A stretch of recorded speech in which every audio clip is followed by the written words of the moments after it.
How to add and switch between multiple accounts on Instagram. This is what we are going to talk about today in the video.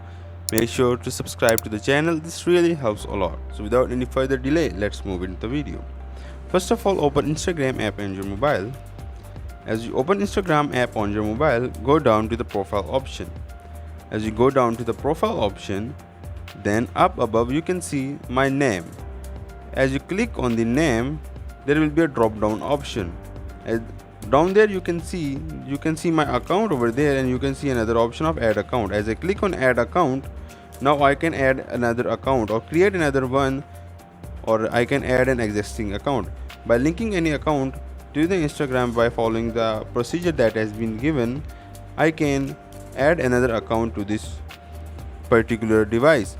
After adding another account, then I have to click again on this portion of my name. As I click on this portion of my name, then I can switch between the accounts.